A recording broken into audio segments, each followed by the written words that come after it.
Delighted to join you today on Q News.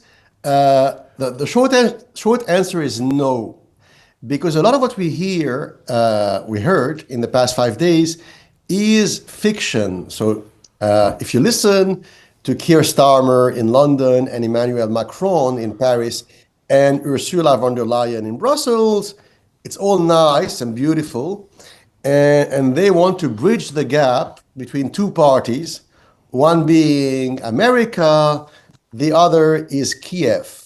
So it is fiction on multiple planes. First, Kiev and Washington, D.C. are not equal at all. So it's not like there are two parties and there's a third one, which is neutral, which would be Europe in that story, bridging the gap. But there's a second, deeper fiction, I think, which is very dangerous, in my opinion, is that Europe is not at all trying to bridge the gap between America and Ukraine. Europe is on the same wavelength as Ukraine. So here, the neutrality of Europe is a complete fiction. Europe is actually encouraging the Ukrainians to be harder in their confrontation of Russia. Europe wants to send more weapons to Ukraine to continue the war against Russia. So they're not at all trying to bridge the gap. They're trying to make things worse. And I think President Trump understands that.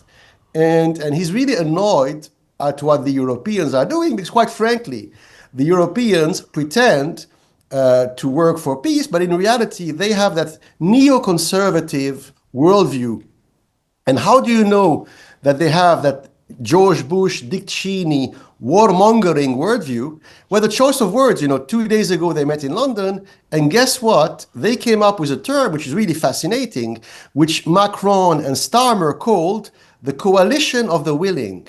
Now, if you're old enough to remember, the coalition of the willing was exactly the expression used by right-wing Republican warmongers 22 years ago when they wanted to invade Iraq illegally, and the UN did not give them a mandate to invade Iraq. So they invented a propaganda story, and George Bush and Dick Cheney and Tony Blair, they said, we are the coalition of the willing.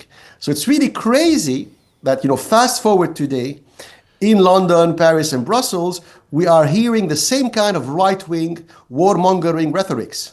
Well, it's an interesting way of putting it, with it being, it could be just a phrase. Let me put that to you, Mr. Roth.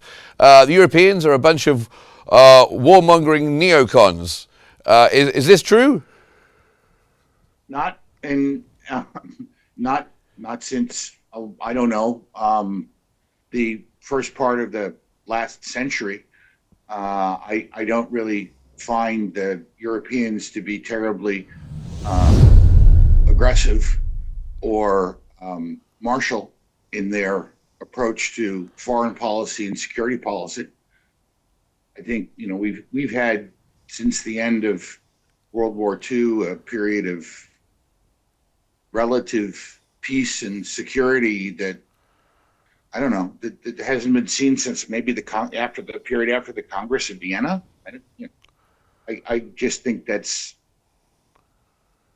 sorry to say this, I think it's just a little bit hyperbolic.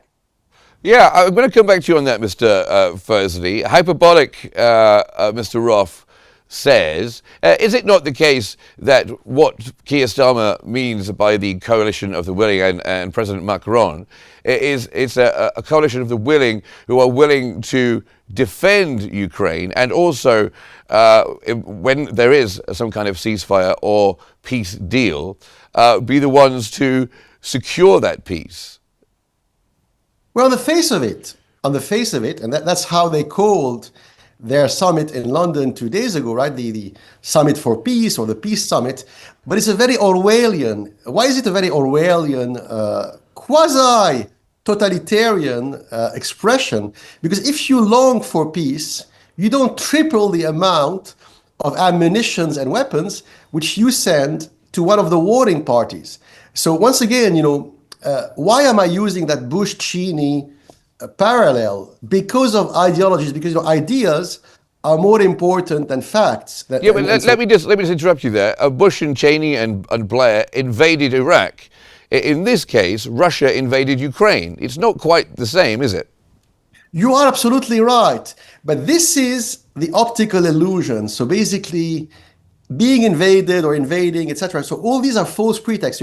Ukraine itself, you could say, is a false pretext, and Iraq itself was also a false pretext because these people who came to the Middle East 23 years ago didn't care about Iraq, and those who are sending weapons to make the Ukraine-Russia war last longer don't really care about Ukraine. So they have grander ambitions.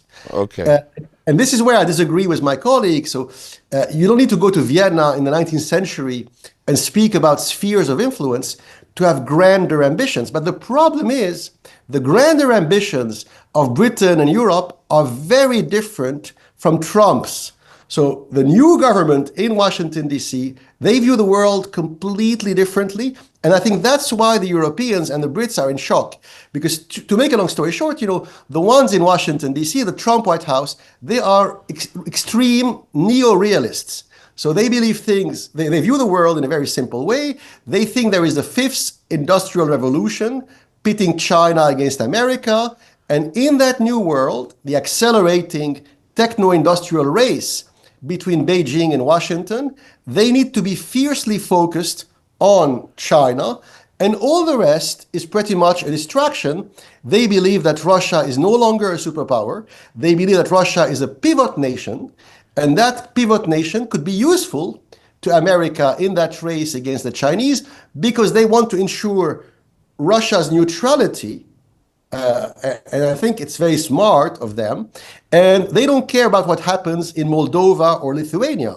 Okay. In London and Paris, their worldview is completely different. Okay, well, let me just bring Mr. Roth back in, and let's talk a little bit about Moscow. The words that have been coming out of Moscow over the past few days, they've been saying that Washington and Moscow are aligned. Their views and their ideas about what to do about Ukraine, their ideas are aligned. Is this a Kremlin narrative, or is it actually a reality in Trump's White House? I think that's a two-sided answer. And if we're talking about Donald Trump and Vladimir Putin are aligned on the idea that Putin gets to put the Soviet Union back together, restore the Commonwealth of Independent States, no, not aligned at all. If the thinking is the war needs to come to an end and Putin holds, as Trump implied in his conversation with President Zelensky in the Oval Office, that Putin is the one that holds all the cards, then yes, I think they are aligned. Putin does hold the cards. Zelensky doesn't. Zelensky is the struggle of the Ukrainian people, and I'm for anybody who wants to kick Russian ass. I am an unreconstructed Cold Warrior. I don't like the Russians. I don't trust the Russians. But Ukraine is not exactly a Western-style pluralistic rule of law democracy. It's a kleptocracy. And it's been problematic for decades. The spirit of the Orange Revolution was crushed by the oligarchs. And the Ukrainian people, nonetheless, have done a heroic job defending their homeland against this unwarranted, unfair, unimpeachably horrible Russian invasion. Okay, and they deserve the admiration of the world for that.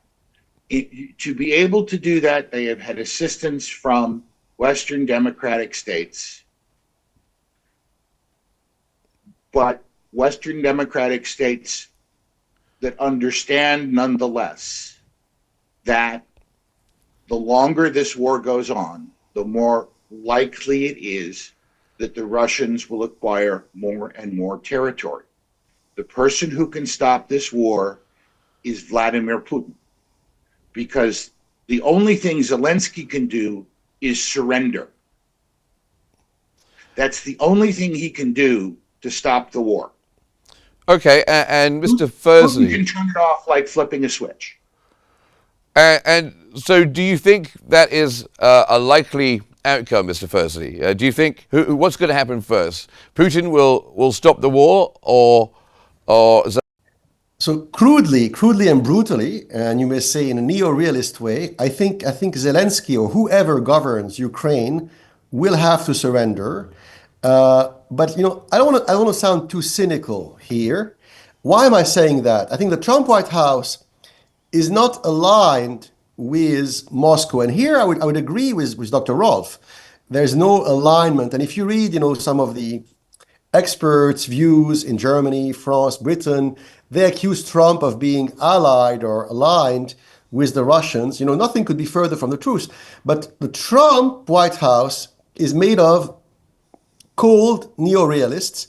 And here, this is why, the Cold War, the Gulf War metaphor is much more interesting, I think, than the Cold War metaphor. Why? Because, who are the most senior advisors to President Trump on this issue of Ukraine and Russia? You have you have the new national security advisor. Who is he? Michael Waltz. He's a former U.S. Army Special Op officer. He served for many years in Iraq. You have the new head of national intelligence, including the CIA, and that's very important. And her name is Tulsi Gabbard. She also served in the U.S. Army for many years in Iraq. she's also a big fan of Russia, though, isn't she? No, and then the third guy, General Keith Kellogg, who's Trump's special envoy to Moscow in Kiev, is also a former U.S. Army Iraq War veteran. So these guys really hate the neoconservative worldview. They are neo-realists to the core. Why am I saying that? They don't view Russia as a threat. So they don't think in terms of should we be aligned with Moscow or should Moscow be aligned with Washington. They couldn't care less about these alignments because once again, they view Russia as a mid-size pivot nation, and they think it's interesting to have Russia neutral or on their side in that new great game against China, and that's it. If they have to sacrifice Ukraine or Lithuania or Moldova, they couldn't care less. So they're very cold-blooded, and they dislike profoundly all that neoconservative, warmongering propaganda coming from Europe at the moment. Okay, well, Peter Roth, as someone as you mentioned, you're not a fan of Russia. What do you make of the Trump administration's people like Mike Waltz and also Tulsi Gabbard? These people seem to be quite pro-Russia, unlike what Mr. Fursley said as just not really caring about Russia. They are Trump's advisors, but anyone who thinks that Donald Trump blindly follows the dictates of the people that he's hired to work for him doesn't know or understand Donald Trump. Okay. Like it or not, for right or for wrong, Trump believes that this crisis ends because he negotiates an end to the war with Putin, because he is the only world leader with enough stature and enough power economically and militarily to back it up, to sit across the table from Putin and find a deal. If Macron and Starmer and the new German chancellor and the other leaders of Western Europe want to try, hey, have at it. That's great. But, these are people who are afraid that Putin's going to shut off their natural gas in the winter and all their people are going to freeze.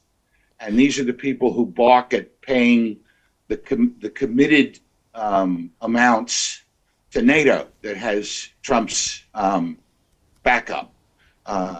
Because, in their world, NATO is more important to the United States than it is to certain countries in Europe. And Trump's saying, no, it has to be as important to you as it is to us. And you can express that by spending on NATO what you committed to spend and not leaving it to the United States to shoulder that deal. And while we're talking about all of that, I can look at Putin and I can get a deal.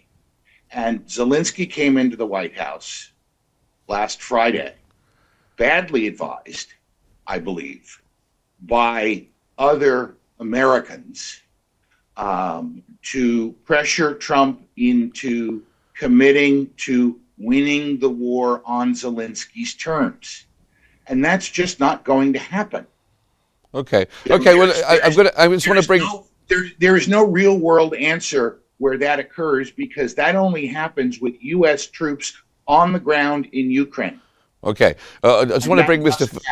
Okay, I'll just bring Mr. Fursley in, and we've got 30 seconds left. I just want to ask you, if the US decides not to give aid to Ukraine and Europe decides to go it alone, is that possible? 30 seconds. The short answer is no, it's impossible. And I agree with everything Dr. Roth just said. It's impossible for a material reason. The military budget of America is more than 3 times more than all NATO countries combined. A ratio of 1 to 3. That figure says it all.